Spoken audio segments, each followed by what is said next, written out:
Uh, so today, let's say I will provide you a small review about this material, and after that we will go to the nonlinear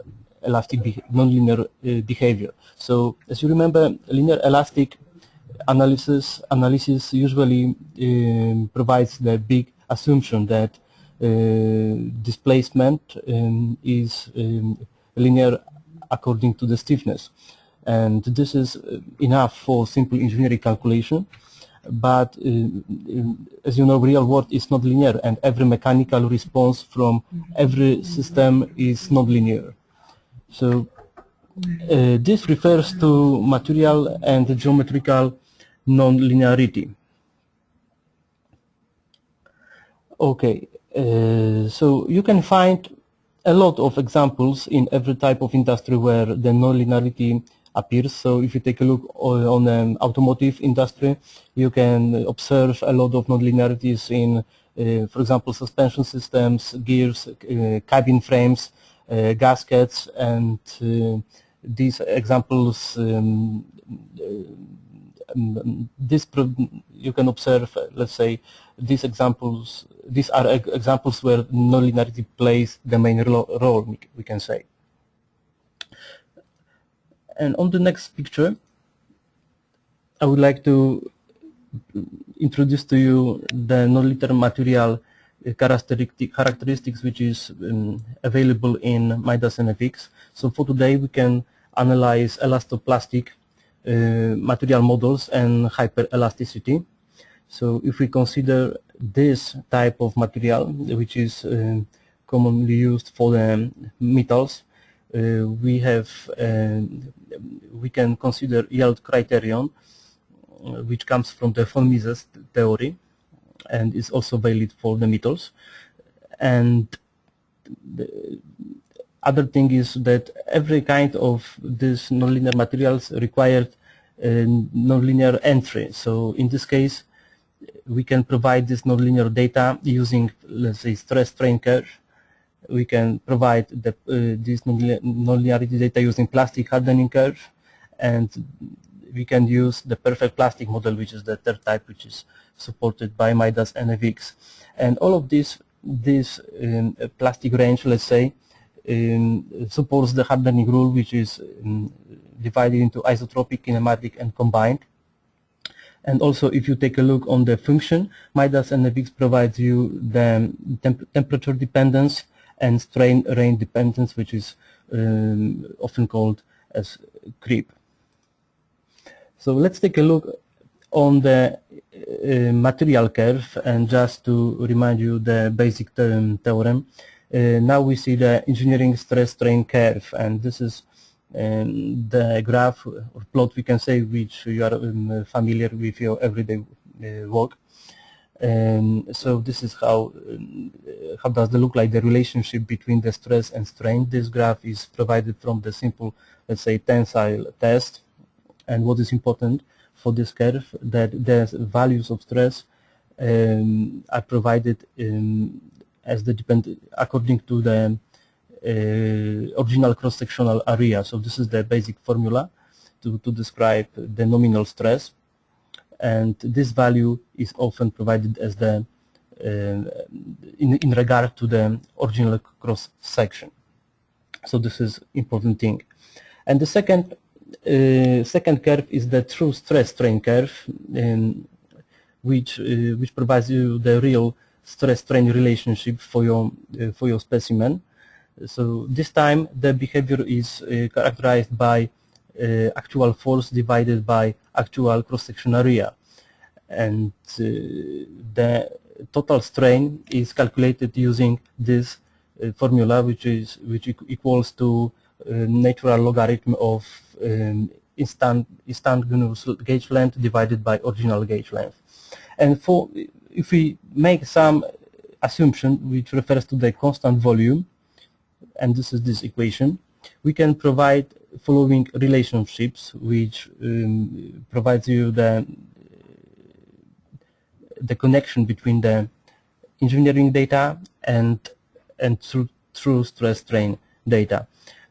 in let's say nonlinear applications, it's very important to convert this engineering data to true data. And on the next slide, we see some example for that.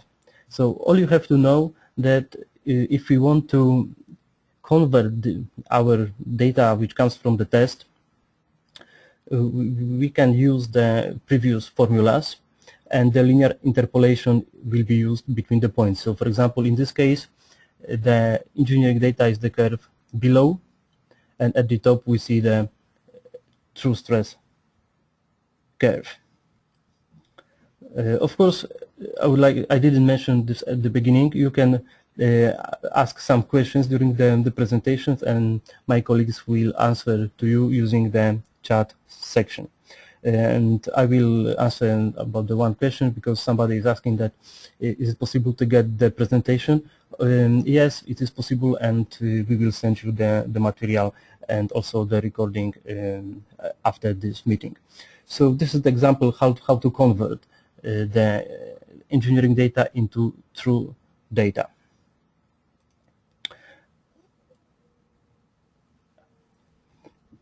And on the next slide, we see some graph which refers to the work hardening. And if you remember from the fatigue analysis, the behavior from point A to point B describes the plasticity. So in the simple linear static analysis, what is important according to the material is the point from 0 to A. So we are considering this range, and this refers to the elastic stress and elastic strains. And in the nonlinear analysis, we have to consider this range from A to B. And this part on the curve is characterized by this Holloman's equation. So this is the formula which is used. So if you have this data, which refers to the strain coefficient and strain hardening, you can provide this curve into Midas NFX, and this will be very useful if you want to use the plastic hardening curve. So at the bottom of the page, we see some properties of the steel, so it's easy to get this information. And on the next slide, shows us how the input looks like in the NFX. So to the left, we see the stress strain curve. So this data is entered using this option. So if we click on the stress strain curve, we have to define the function. We have to have defined the function first. So in this case, we have to provide this data, and as I mentioned, it will be good when you provide the true stress strain data. And the second option is to enter the plastic hardening curve, and this curve starts from the plastic range, and you can use this Holloman's equation to provide to plot this curve actually.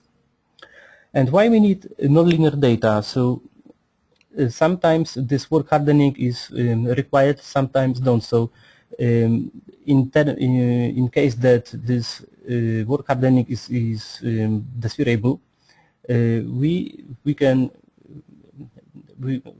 perform a lot of simulations according to the metal working processes that induce a plastic deformation, because we are looking for because we want to exact a shape change. So these are following examples, which refers to the rolling, bending, shearing, and drawing. And in the Midas NFX, it's actually easy to perform this type of simulation, and I will show you later how to do that using the simple metal forming.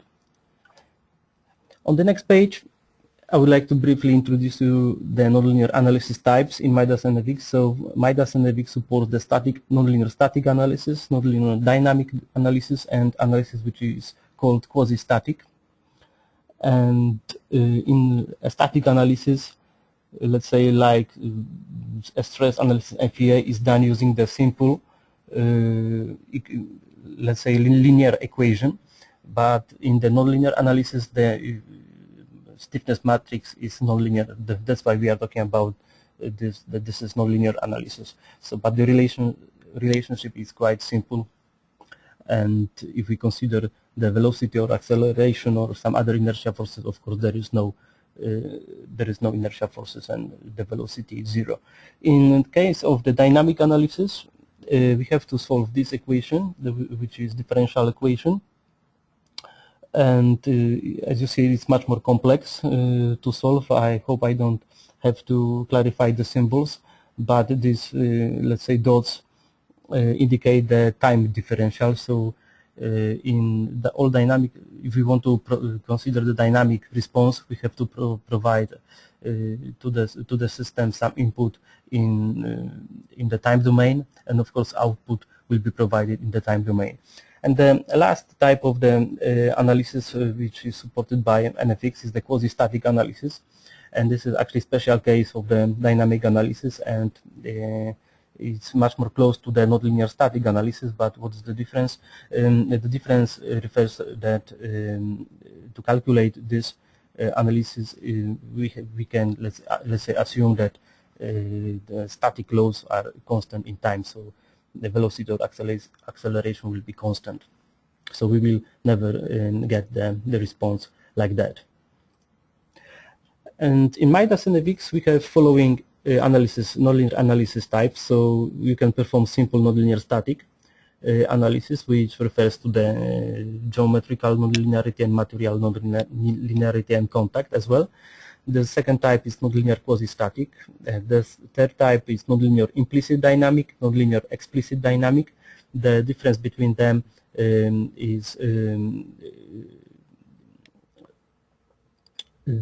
the difference between them refers to the integration method according to the time. And the fourth type is the sequential nonlinear, which is actually a combination between all of these three types. So if you take a look on the picture to the right, sequential analysis provides you the capability to solve the problem using three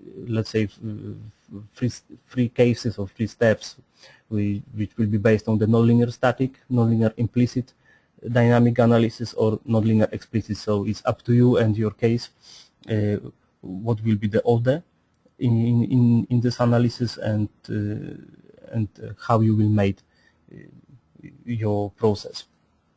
So that's all about it.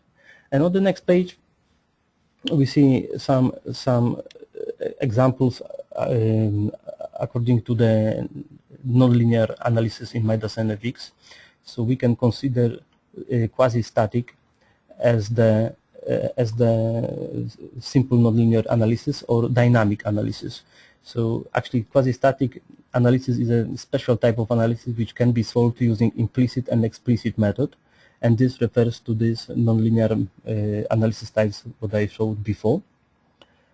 So in some cases, in this case both methods are allowed, but we have to remember that some assumptions should be made for the explicit method, because this method has been provided as the true dynamic method, but in this case we have to assume few things to analyze this type of problems. So on the next page we see some simple explanation between the implicit and explicit approach. So now, just to remind you, I'm talking about the dynamic analysis. So at this moment, let's forget for a while this quasi-static. Now I'm talking about the dynamic approach, about dynamic approaches actually. So if we consider the implicit time integration, we have to remember that this method focused on the displacement by inversion of the stiffness matrix. So if you remember this equation from the previous slide, to calculate the displacement we have to inverse.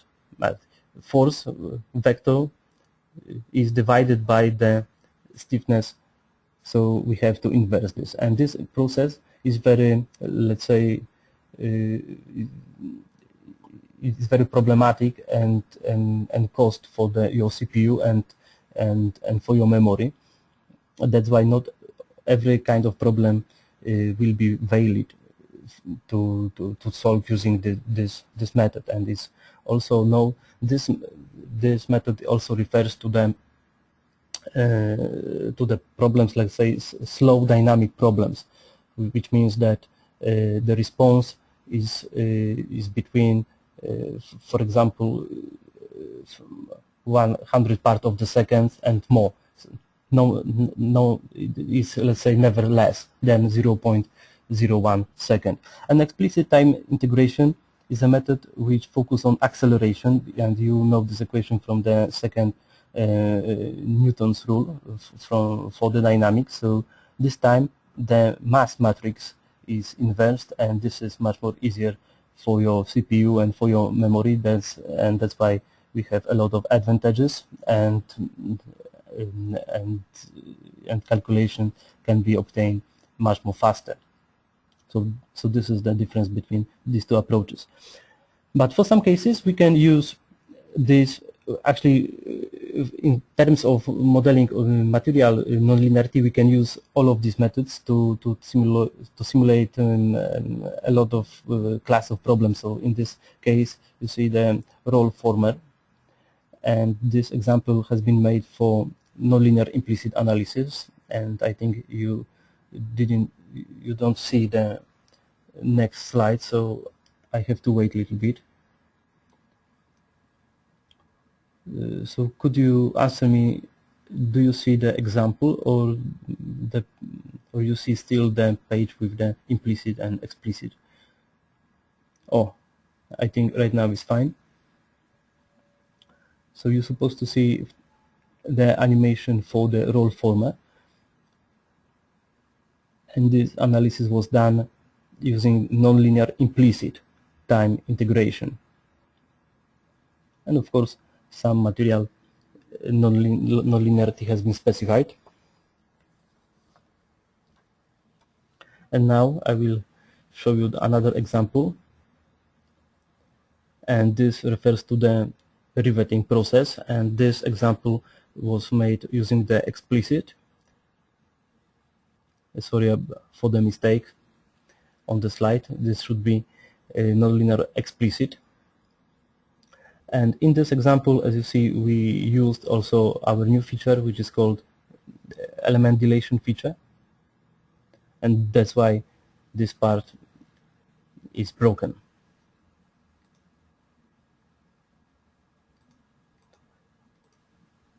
And at this moment, I think I will switch to the Midas NFX, and we will make simple example for the metal forming, and for the simple object, which is a plate, and I will show you how to set up this analysis inside the Midas NFX environment. So let me switch to the Midas NFX. I will wait a little bit for you, because I think there is small delay. Okay. Okay, so at this moment we see the Midas NFX environment, and I will use the analyst mode. So the model type will be 3D, and unit system has been set up to Newton, millimeter, joule and the second. So let's click on OK. So let's start sketching the geometry. First of all, let's move the work plane to the global zeta x plane. So I'm clicking on this icon, move work plane, and let's select this plane, and let's confirm that using OK button. Now I'm clicking on the normal view. Okay, and temporarily I will hide the grid and datum axis just for the better view. So let me check. So okay, so you're supposed to see everything. So let's start from the sketching the arc. So now I'm clicking on this command. I will use the first method, and let's input the center for my arc. So in this case, let's enter the data 0, -4, and let's click on apply. And for the start location, I will change the method from absolute data xy to radius and start angle. So I'm clicking on this option, and let's enter the value for the radius. This time will be 25, and let's start from the angle which will be equal to 270 degrees. Let's click on apply, and once again let's click on let's change the method to end angle, and let's specify the end angle. This will be 360 degrees, and click on the apply. So as you see, I just sketch the arc, and let's create two arcs more. So this time I will enter the location. For the center it will be 0, and y will be equal to 24.5. I will use exactly the same procedure, so I will check the radius. This time is equal to 23.5, and starting radius is the same, 270. Apply, and end angle 360. Let's create another arc, 24.5, so it's the same. The center is at the same position, but the radius will be slightly different. So 22.5, start angle the same, 217, and end angle will be 360.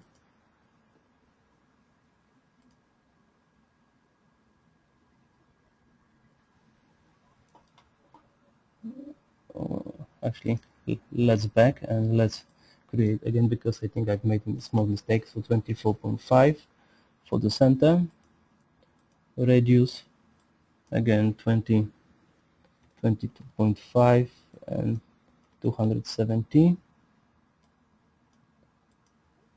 and end angle 360. Apply. Oh yeah, this time is fine. And let's create the last arc, and this time the location will be defined like 29 on the x direction and -4 on y direction. Let's click on apply. Radius will be equal to 4. Angle will start from 90 degrees and will end on 180. Let's click on apply. Okay, so I just created all of the arcs, and let me sketch the line. So this is my starting point, and let's enter the relative values, 50.0, and let's click on apply. Okay, now I will go to offset command, and we will offset the geometry for the die. So let's enter the offset distance. Let's select the lines. Let's select it even with the arc. Now I'm clicking on the preview so we can investigate the direction for the offset. So I have to uncheck this arc this time and confirm the offset for these two lines. Now I'm selecting the line, and we have to add -1 to offset the arc. Okay, so let me sketch the curves. So now I'm joining offsetted curves, and my sketch is almost done. So this is how does the look like the sketch for the extrusion. Okay, so let's use the isometric one view. let's display the local coordinate system, and from the protrude commands, let's extrude the geometry into 3D. So from the selection toolbar, I'm clicking on the edge. I'm selecting all of the edges. As the length, I'm specifying the value for 25, and direction will be parallel to Y, global Y axis. Let's click on the preview.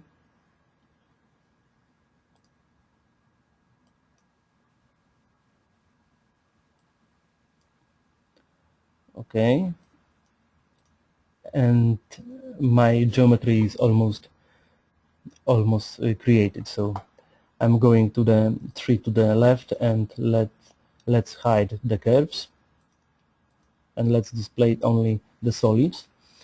I will create sheet metal geometry, so I will use the box, and let's enter the values. So 60 for the length, 15 for the width, and height will be 1 millimeter. Let's display the grid, and let's place the sheet metal in at the center of the coordinate system, directly at 0, 0 position. So I created the geometry for the solid geometry for my model, and at this moment my idea is to use the 2D elements. So I will create the mid surfaces using the make neutral sheet command, and I will use the automatic option. So now I'm clicking on the punch. So let's apply. Now sheet metal, and let's click on the die, and as you see, mid surfaces has been generated. Let's display the solid elements, and of course we can change the color for the geometries. So now I'm hiding the solid geometry, and this will be not needed. If you want, we can join the surfaces for the die. So I will use the Boolean operation, and let's select all of these three surfaces.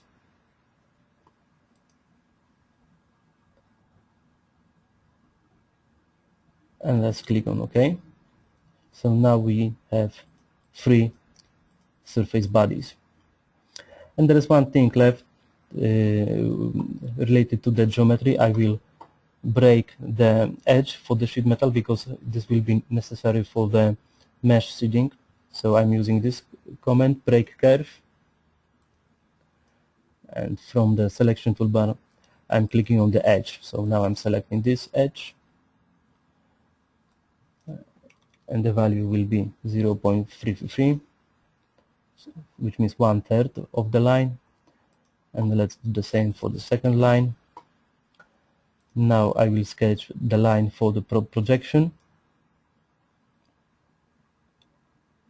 and using automatic snap option I'm sketching the line. So using the imprint option, I can provide the projection to my geometrical objects. So I'm using the imprint curve. At this moment I'm selecting the sheet metal geometry, and now I'm choosing the this curve as the tool, direction of the shortest path line, and let's click OK. Let's hide all of the curves, and my geometry has been prepared. So at this moment I can go to the mesh, and I can start doing the mesh seeding and pre-processing for the mesh. Okay, so let's assign the size.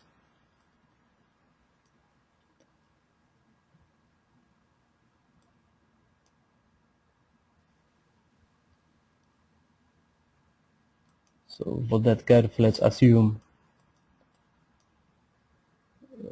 160 elements. For that curve, let's assume 10, 5 elements for the width,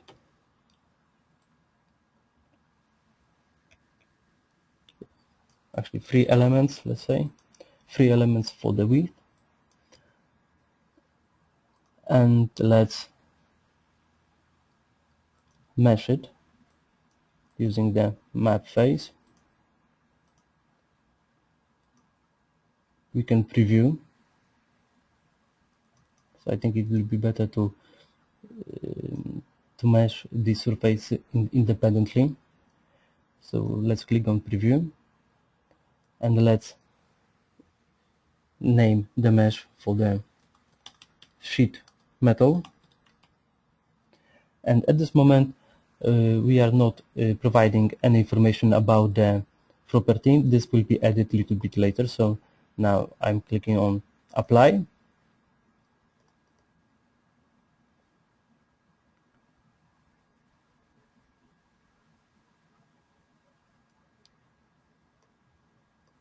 Okay. I think it will be better if we change the size on that edge to 5.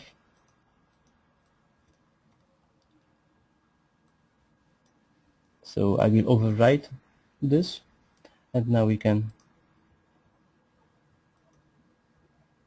create the mesh for this part of the sheet metal.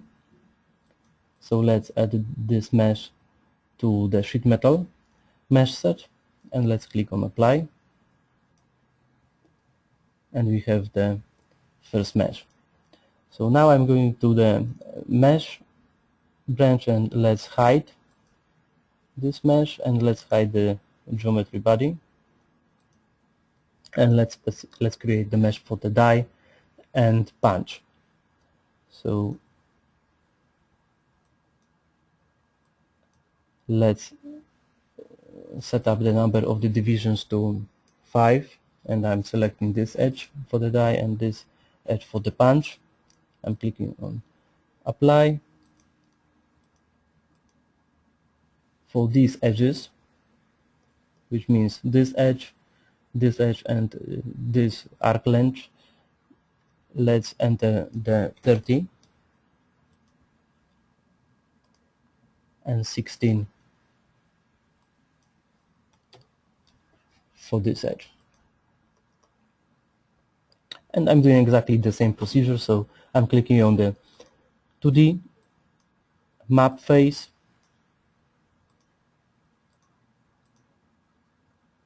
and this time please change the property into 2 and change the name of the mesh set to die. Let's click on the preview,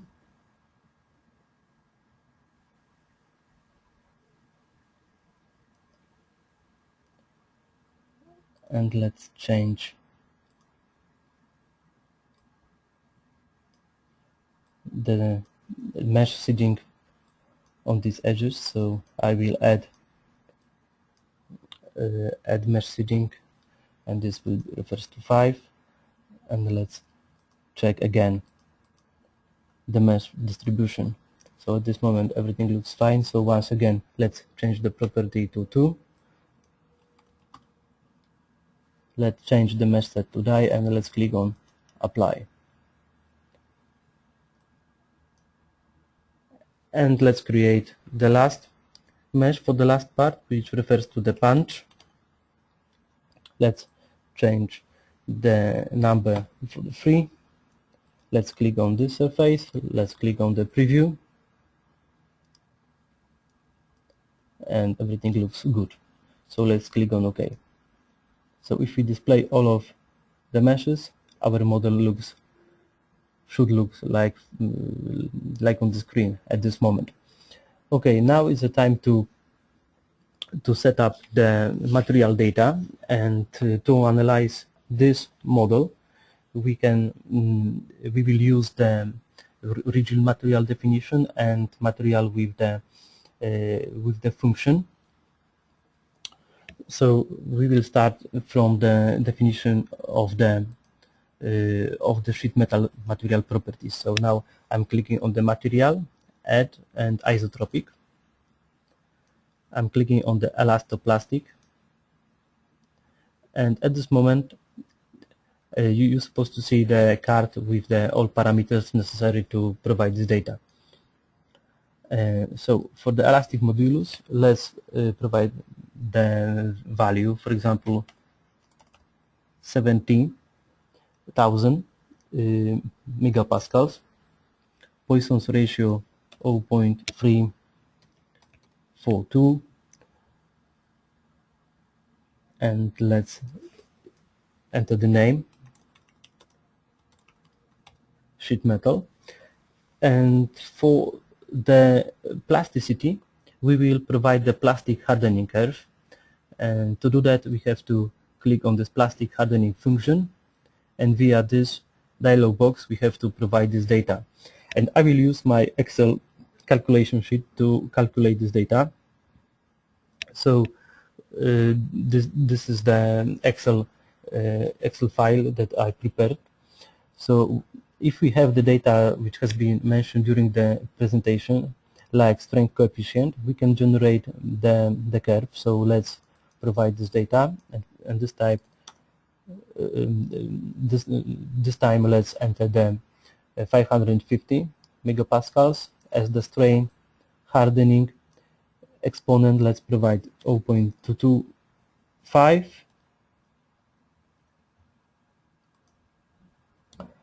and as the yield stressed, we can provide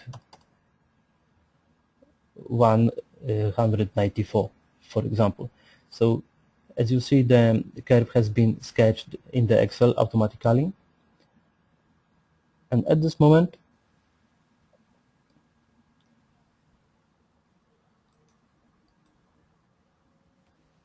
I will make a copy of these columns. Ctrl+C. I will paste that as the values, and I will remove this comment, and from this point I will make a copy of the data which will be valid for NFX. So I'm pressing the Ctrl+C.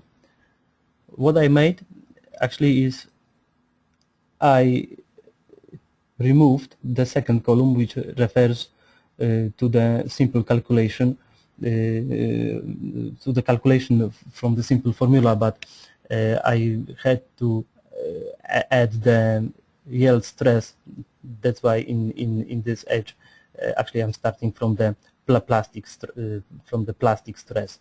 So this is not necessary, and this data will be valid. So let's enter this data.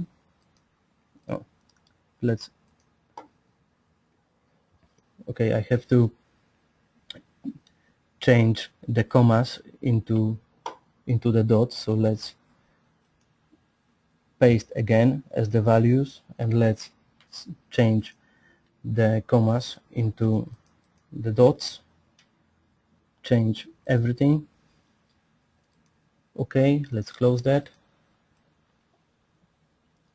and let's copy once again.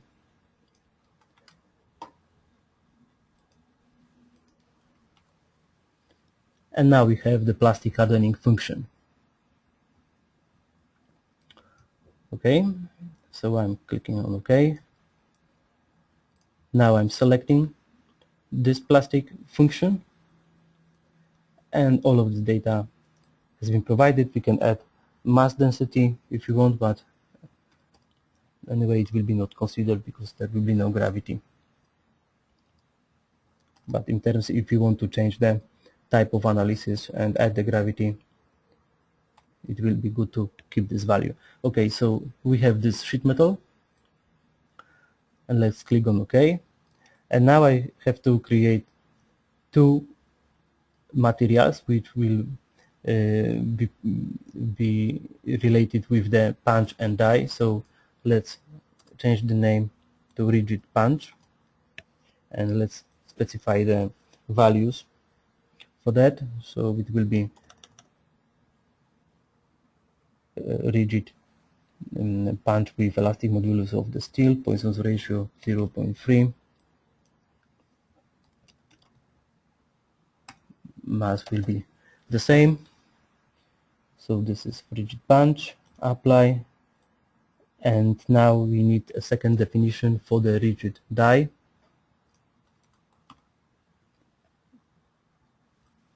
So only one thing what you have to do is to change the name and keep the same value. So please click on OK. So you're supposed to have three material definitions, and right now we have to associate them with the properties. So now I will display only sheet metal mesh, and I'm going to the parameters, and I'm clicking on the 2D. So as you see in this option, the default option is the change property, and this is exactly the task what I want to do. So I'm selecting all of these elements.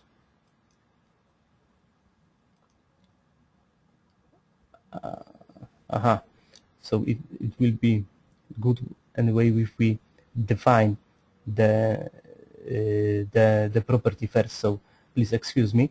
So let's define the property first.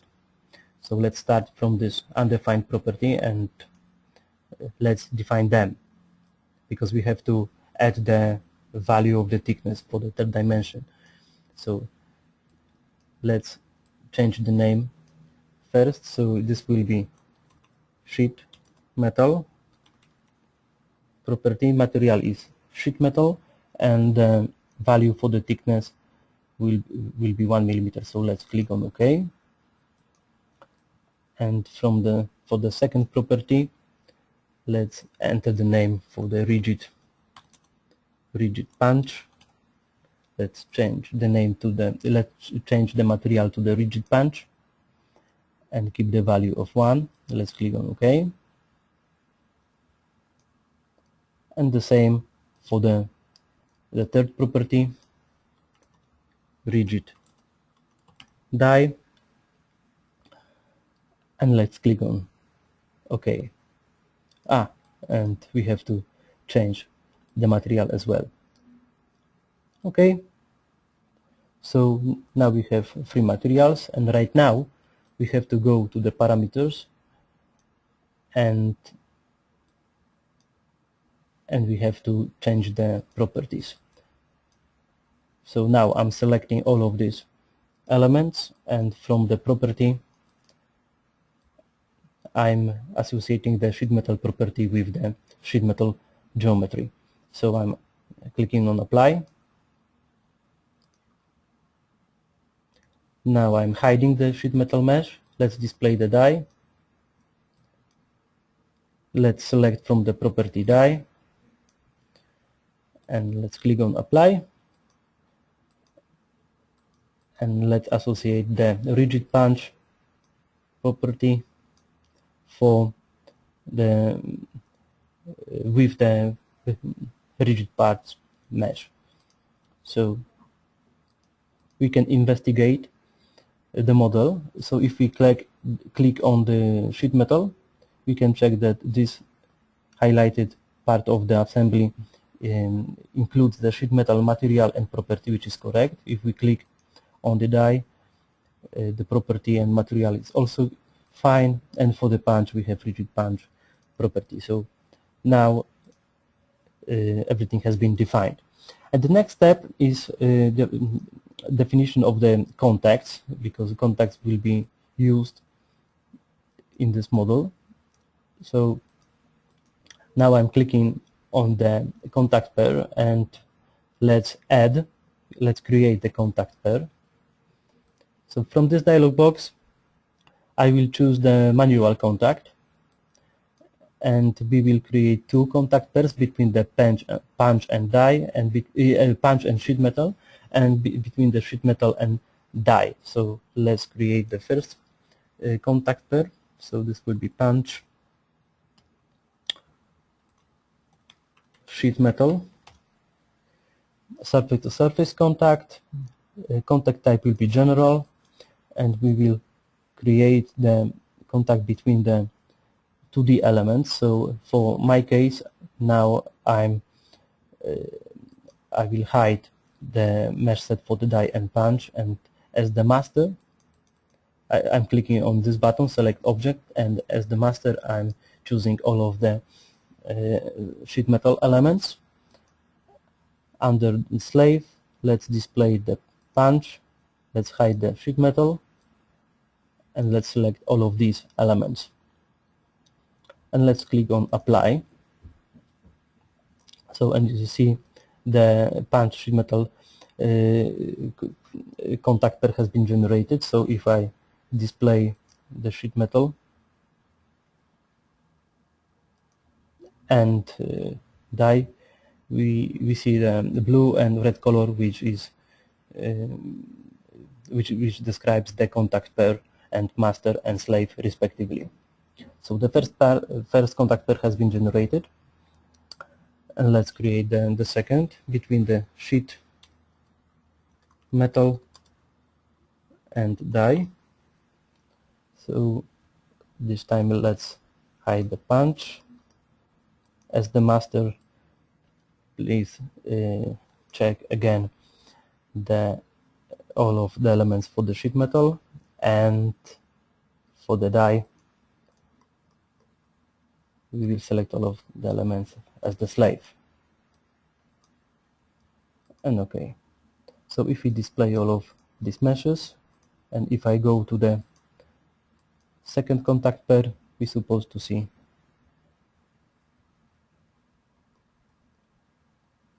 all of the contact pairs. Let's check the normals for the 2D. So to check the normals, we can use the front back color. So everything looks fine, especially for the punch and sheet metal. So all of the elements has got good orientation. So let's switch again to the mesh set color. And at this stage, the model is ready to apply the boundary conditions and loading. So now I will save the model.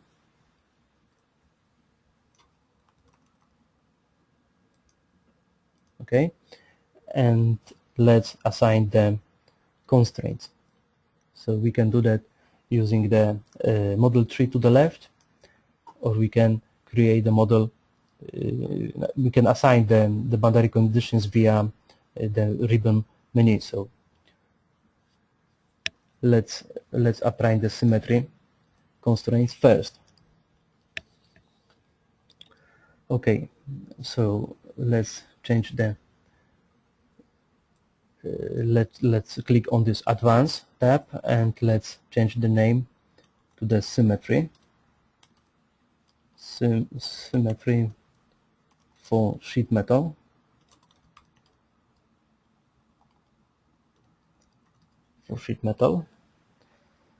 Okay, and let's hide the mesh for the punch and die. So I will display only sheet metal. So the model is symmetrical along the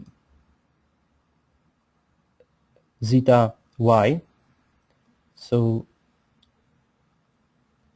let's click on this predefined definition, zeta y,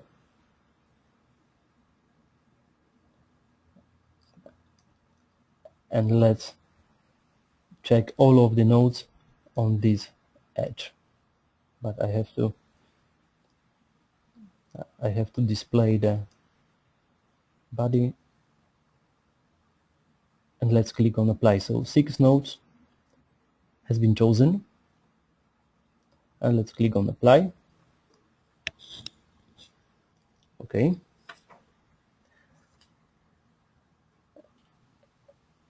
let's specify the second constraint, which will refers to the opposite plane. So I'm selecting exactly the same. A comment from the selection toolbar, this will be edge, and I will select all of these 3 edges. And this time we have a zeta x symmetry plane, so let's check it. Let's click on apply.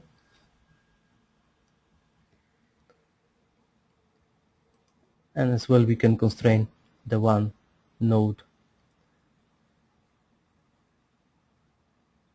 here, and we will constrain all of degrees of freedoms except of t zeta.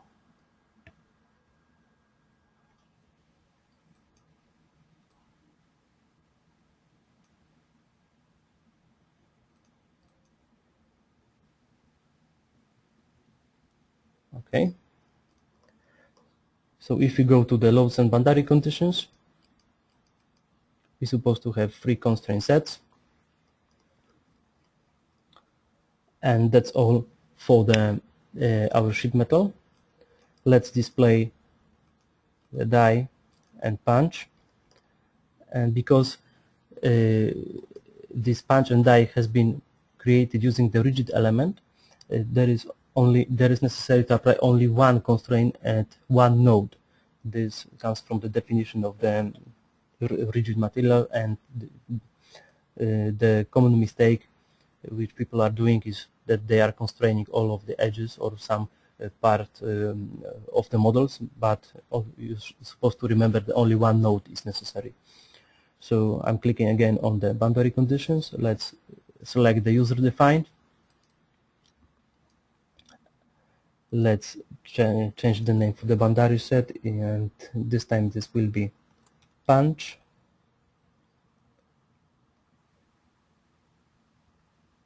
And let's select all of degree of freedoms. So I'm selecting this node here. This is the node that I selected. Let's click on apply.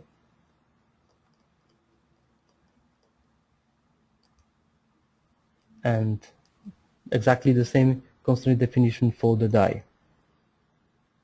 Okay. And we're clicking on OK. So we just specified the constraints. And before we apply the dynamic loading, we will specify the function for the displacement. That's why I'm going to this place. I'm right clicking on the function, and let's create the time function. This function will be used to describe the motion of the punch. So in two cases actually, in the loading direction and in the unloading direction. So let's change the name to the loading, and let's enter the values for the loading. So 0 at the time 0, the value will be 0, and in 1 second the displacement for the punch will be equivalent to minus 28.5 millimeters. Let's click on apply.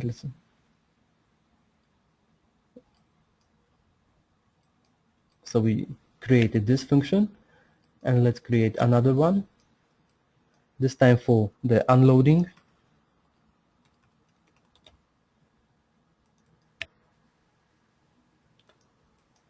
So we starting from the first second. The position is minus 28.5, and the die will back to the initial position during the second second. So this is the unloading function, and let's click on OK. And now we are ready to define the dynamic load. So from this place, let's select the time dependent nodal displacement, and let's first change the dynamic load set to loading, for example. Let's select the proper time function, loading. Let's uncheck all of these unnecessary degree of freedoms, and let's enter the value 1 millimeter. And finally, let's let's select the object. So I will assign this motion to these constraint nodes. So let's click on apply. Right now let's change the dynamic load set to unloading. The same procedure, time function should be unloading at this moment. There is no need to change the sign because the direction has been described via the function.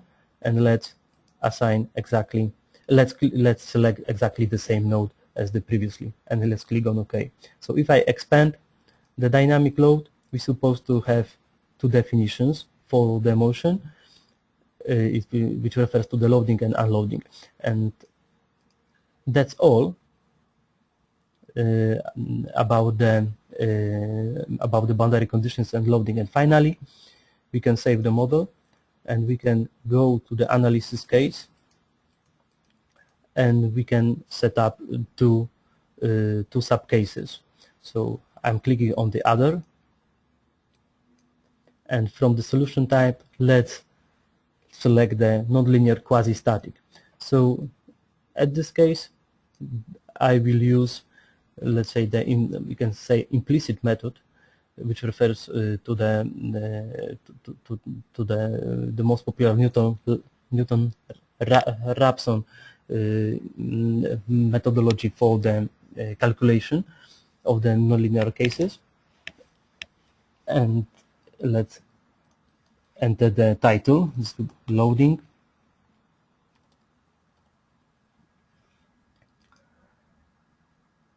And let's create the second subcase. So as the title for the second subcase, let's enter the name. So this will be unloading.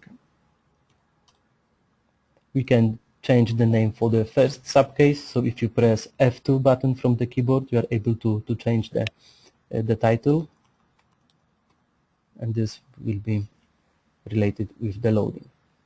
Okay, now I'm clicking on the all sets, and from the loading case, I'm removing the unloading dynamic load, and from the second, I'm removing the loading. So exactly, so you see that two cases has been prepared, and at this moment what we have to do is to specify the subcase control data. So I'm clicking on this button, I'm checking the geometry nonlinearity checkbox. My quasi-static analysis time duration is equivalent to 1 second, and as you remember, this has been provided in my function as well. The number of the increments will be equivalent to 50, and this time for the convergence criteria, I will uncheck the work, and I will check the displacement, and to get result, let's say, quicker, with less problems or with the convergence, because actually this type of simulations required a much more finer mesh, and I will reduce the error tolerance to 0.01. and as well, if we go to the advanced nonlinear parameter, we can select the method for the stiffness update. So I'm selecting the full Newton Raphson,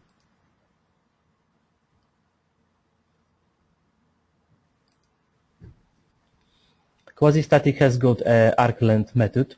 So this somebody is asking about that. So if you want to use this methodology, we can check this method. This will be necessary, for example, for the nonlinear buckling cases. So we have that. But in our model, I will use full Newton Raphson. Let's set up maximum iterations per increment to 500, and bisection level let's change to the 10. So this will be very helpful to achieve the convergence. So let's click on OK. And that's all for the first subcase. For the unloading case, we are doing similar procedure, but this time we are expecting only the the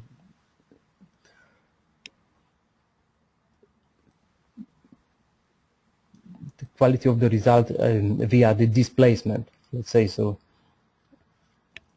So I will check only this option.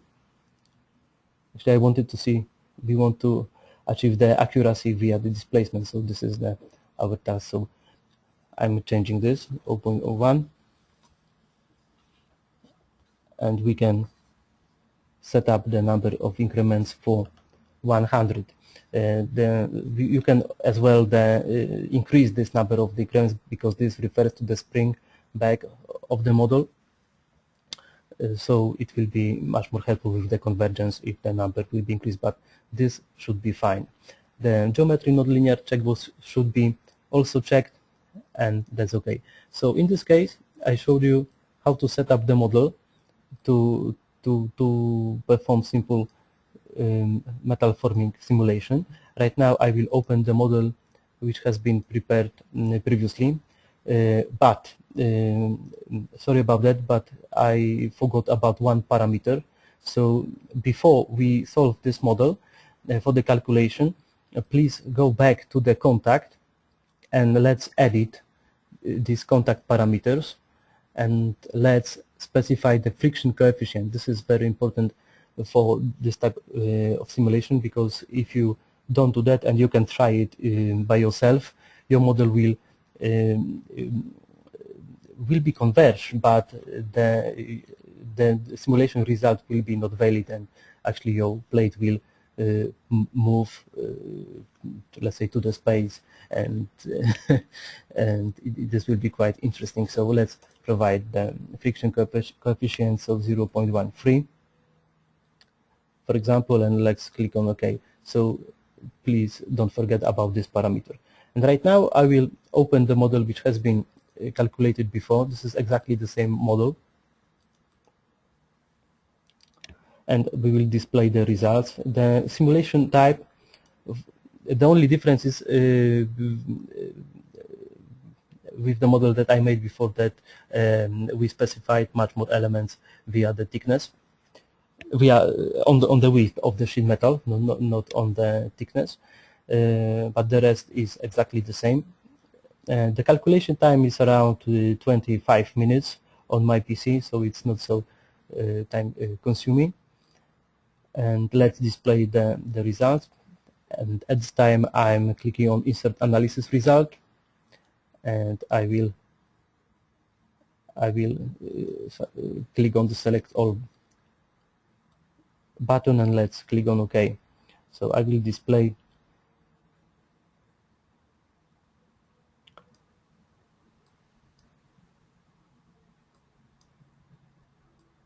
display the plastic stresses.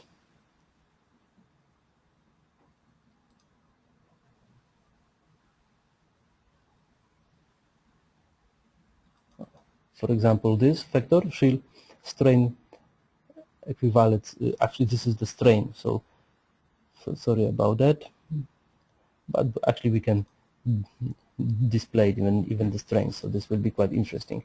So let's set up the interval, let's say every fifth. Let's click on OK, set the auto scale to real, and let's display the feature edge. So now I'm clicking on play, and let me show you this again. So we're supposed to click on this select all button, all subcases, click OK, and right now we're supposed to see the animation for the metal forming. So if I click on this mirror plane and specify the plane for the X, and for the second plane we can see the full model for the shear metal bending. So as you see, let's display the punch, because at this moment it hasn't been shown. and let's use the front view. Let's hide the geometry, and right now we see only mesh. And if we go to the property and if we check this property, I will show you that contact is between the geometry and edges. So at this moment I display the thickness, and the thickness is displayed for the elements, and as far you know that we use the quarter of the symmetry, the thickness is displayed only for the elements, not for the mirror view mode. So let's show again. So we exactly see that there is a contact between the sheet metal and punch and die. So now I'm unselecting this option. Let's go back to this view, and that's all for today about this sheet metal forming. So if you have any questions, there is a time to answer about it, and we can also provide you some explanations via email. So my email address is piotr.stepian@midasit.com, and at this moment I will write this in the chat section.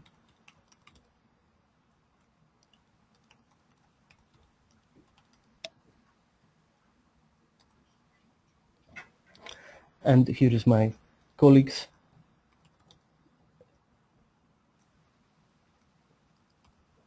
address, cyprianmidasit.com, so you can write to us some questions. Of course, we will send you some small survey after this webinar. And at this moment, I would like to say thank you for the joining, and my colleague Cyprian will inform you about the survey, and he will say a few words about it.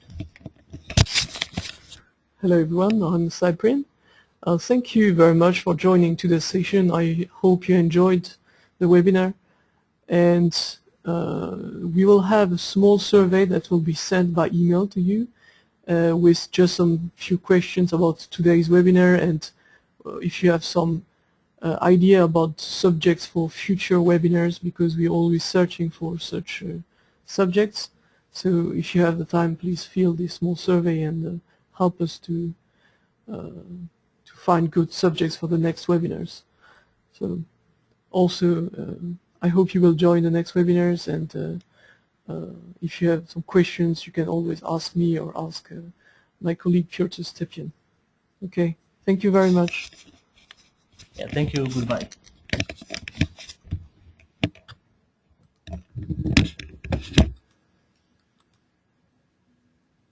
How it goes?